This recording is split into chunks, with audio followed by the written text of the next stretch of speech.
I'm super grateful and honored today to have Scott Drummond join us. The background story alone to why we're here today could be an interesting thing enough to talk about. How we ended up here, even that has affected me. But what we're going to actually talk about, I think, has the potential to really help a lot of people. And I'm so honored that you've agreed to be here today. There's moments in some people's lives where they have these big resets. Their priorities shift or something big happens and it just changes everything. It seems like you've maybe had more than one of those moments in your life. And I've been honored enough to hear a little tiny bit of some of those, but sounds like most people haven't heard some of these stories. So the one question I wanted to ask you is, why now? Why did you feel like this was a good time to share some of these really kind of personal moments for you? Well, the thing that kind of brought to mind was what's happening right now with the COVID-19. There's so many people out there that are afraid of what might happen to them. And for me, it's not a fear for me because of what I've gone through before with, passing away for about 20 minutes and seeing things that most people don't get to see. But what I started thinking about after talking to you on the trail that day was how people shouldn't be fearful of death.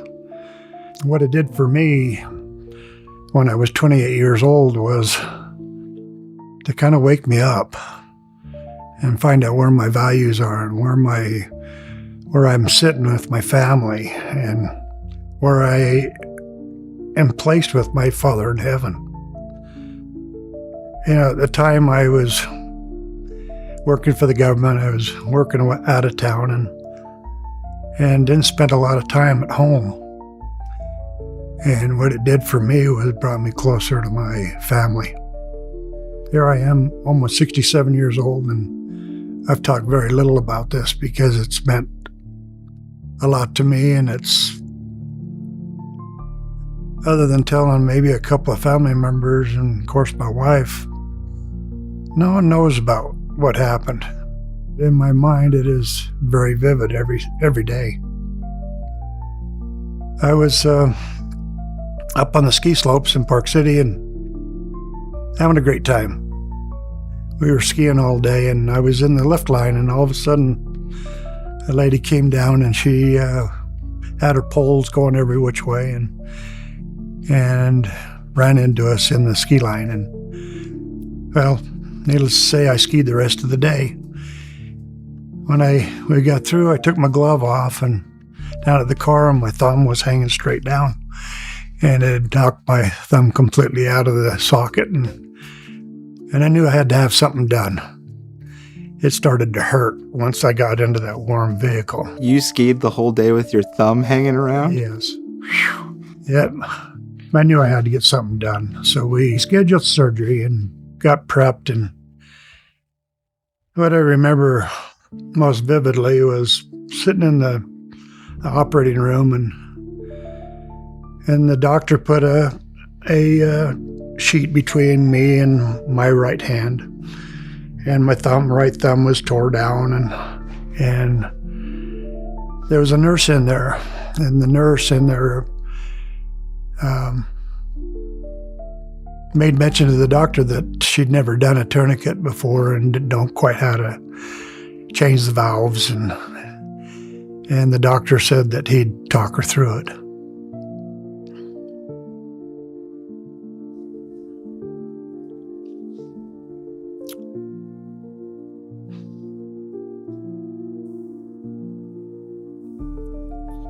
Well, in the situation that you put a tourniquet on right here, and you have two valves. One is to tighten it up, one's to loosen the pressure. And what happened was both of them were tightened to begin with, and the nurse undid the one valve, and the pressure started coming back on again, and she opened the second valve and forgot to close the first valve. And all of a sudden I had the sensation of something going up my arm. It crossed into my heart, and next thing I knew, I was above my body watching the operation. What was unique about it was I wasn't by myself. I had someone right beside me watching. And I don't know if this is normal or not, but I watched every stitch that was put into my thumb. I watched the nurse go running out of the room saying that I killed him, and which was, I'm sure, put a lot of fear in her mind that what she did didn't work.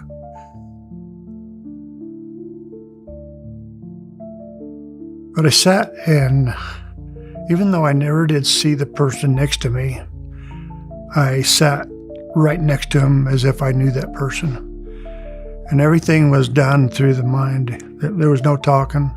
I could hear what the doctor was doing, but I could never hear mouth to mouth what was being said with the person that was next to me. And we sat there and watched the operation.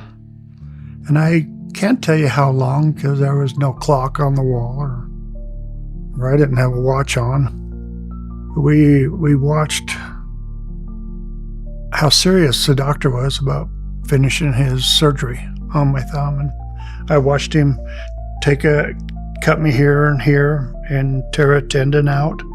I saw him wrap it around my thumb, and I started watching him put me back together. Something that was supposed to be a very simple operation ended up being not so good in the end. We sat there for a little while, and I can remember I was sitting above.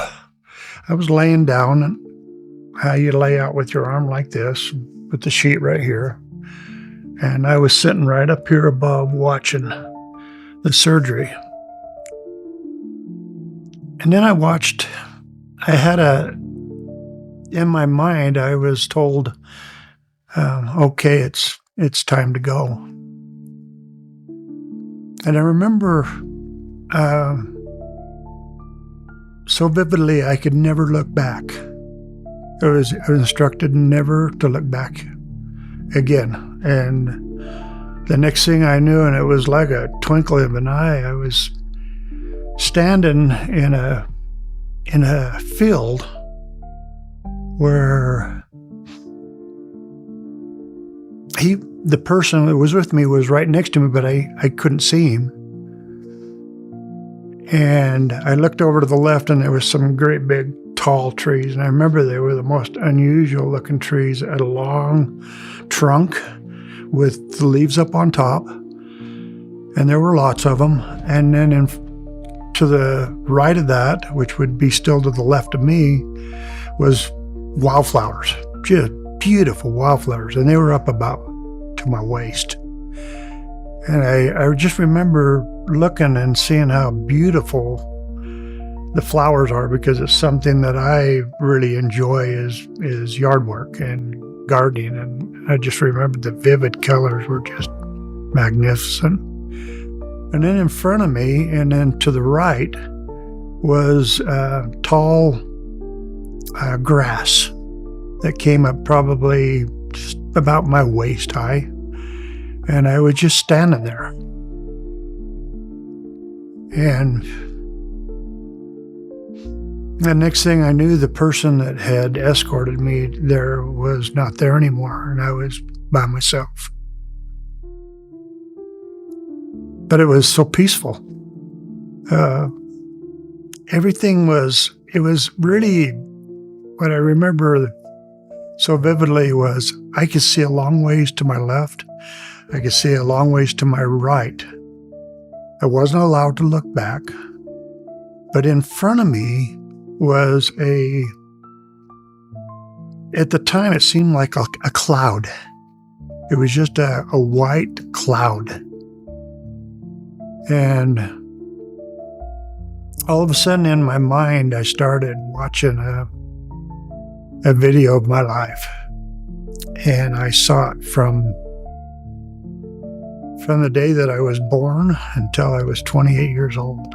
Everything that I'd done in my life, good, bad, it didn't matter, because what mattered was that's what I was being judged on, was what I had done. And I remember some of it hurt, but some of it made me feel good. But it was what it was. I had no one there to argue with, no one to say, I didn't do that. No, I did it. But there was a lot of things at that time in my life that I wasn't really as on track on my life as I should have been. It was, at that time in my life, I was working for the government, for the Postal Service at the time, and it was all about getting ahead, making enough money. And I was working, I remember at the time I was working in Jackpot, Nevada, which is way out in the middle of nowhere. And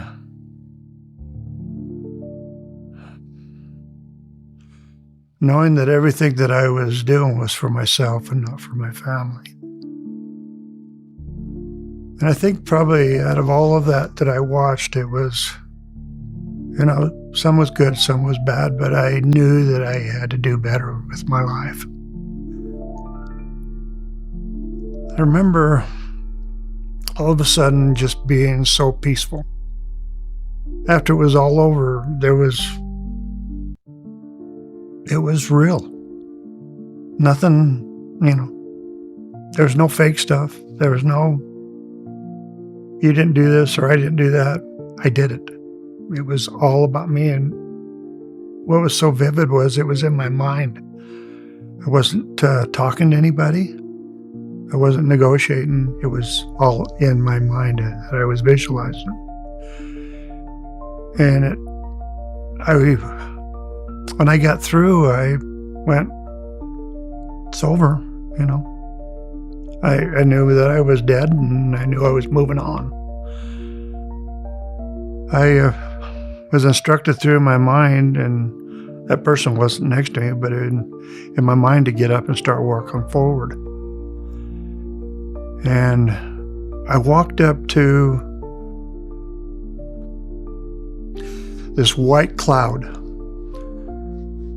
and an arm came through, only about this much. And it just came through, and I'll never forget it. It was an arm that was strong. It was somebody that had worked either in the farming industry where his arms were big and his hands, I remember, were strong. They were bigger than my hands. They were a lot more meaty. And he reached out like this, and I reached towards his hand, and he said, "It is not yet your time. You have more things yet to do." And he pulled his arm back through, and I didn't see it again because of the cloud that was in front of me. And at that time, I went back into my body.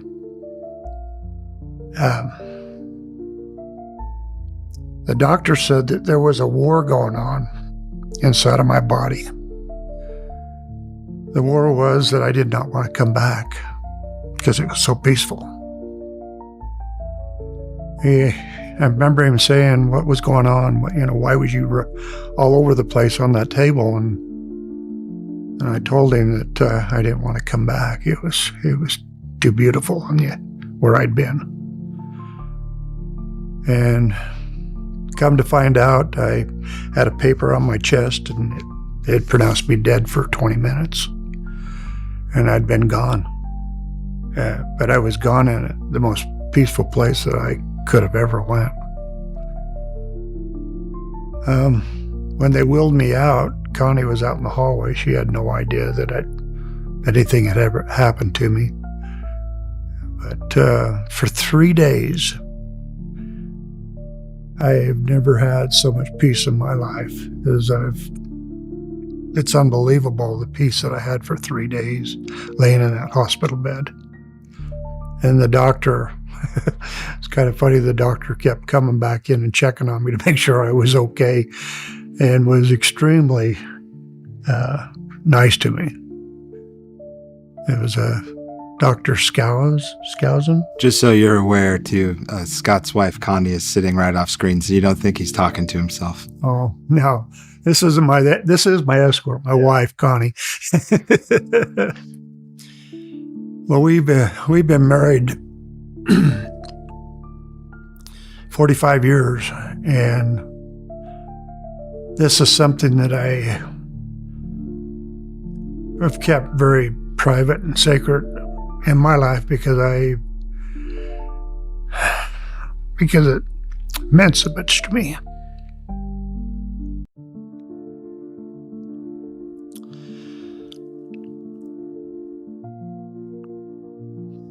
Well, it changed my life. It changed the way I think about things. It changes the way I think about my wife and what we are together, and that we are one instead of trying to be one-on-one.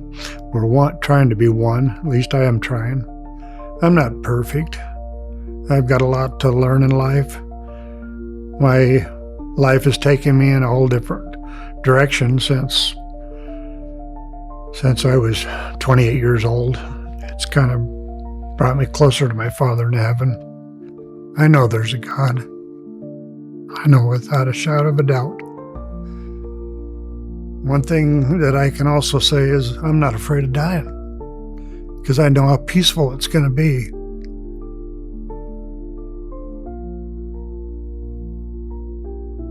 My thumb works today. Very good. I call it my bionic thumb. But I love my family. Love my wife. Thank you so much, Scott, for sharing. There's so many things to be taken from that. One alone, just that you have zero fear of dying in the world's current climate. That alone, if some people could latch onto that and just know, a lot of people have died in the past 2 months, knowing that this life isn't it, that there's more, and that it's the most peaceful you've ever felt. One thing I thought was particularly poignant as well, that idea of never looking back. That's something in our lives too. I think we hold a lot of baggage, and maybe we feel bad about things that we've done. I think that's a really interesting message that you had while you were there, that we can also take away, is that, like, you can always start again. Not everyone is going to have an experience like that, but you can take Scott's word for it on what it's like, and that this life isn't it, and that there are times where you just have to reprioritize, reset, and don't look back. Don't look back at what you've done, aside from using that as inspiration to change your life and to do something better. So thank you. Thank you so much. You're welcome. Appreciate it.